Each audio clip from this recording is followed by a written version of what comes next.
To me, there's something magical about rivers in general, and particularly about those wild rivers that come down the west slope of the Cascades, with magical names like the Santiam and the Umpqua and the Rogue. And, that's where I learned about the life cycle of the salmon, which I think is really a metaphor for life, about the responsibility of each generation to the next. And, rivers speak to me. If you're doing something where both sides are angry, you must be close to doing something important or right.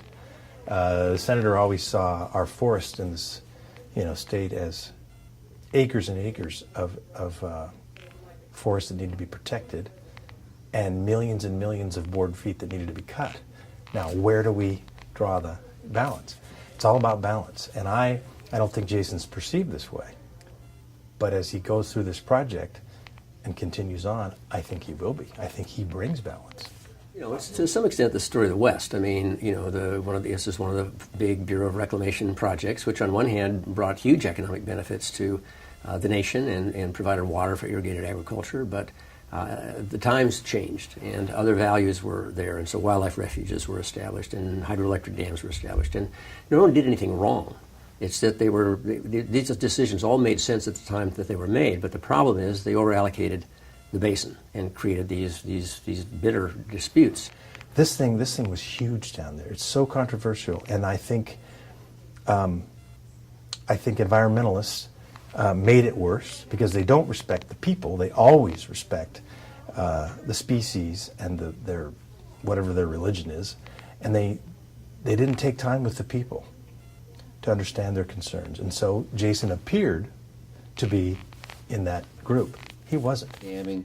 I understand dams, and we have dams, and we have to keep dams, but where we can remove them, I think that's something we should seriously look at for the health and safety of our people, all our people. There's this history that has nothing to do with this particular issue. Why would they trust the federal government? Why would they trust Salem?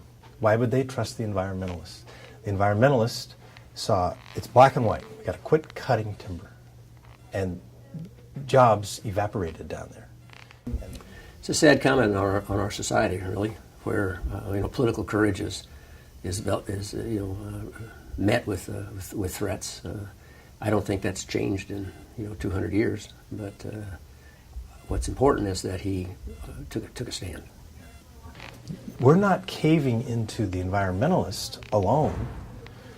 We're caving into the federal government, who says, hey, you can leave them up, but we've decided you need to retrofit them and bring them up to date under these new standards that have nothing to do with the way they were originally built. And it's going to cost you billions and billions of dollars. I'm not exaggerating.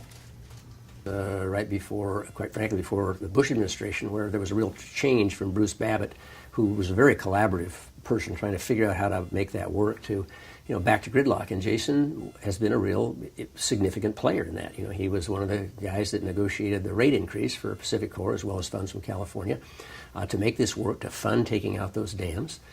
He is a guy who has spoken out, has gone down to California, and there's some pretty wild characters down there south of the border on this issue, and talked about this is a pathway to sustainability for communities and ranchers and farmers, and a huge conservation win for fish. And that's the kind of win-win that we all should celebrate. And it takes a lot of political courage to do that, but he's stuck with it, and I don't think we'd have the Klamath Agreement today without Jason Atkinson.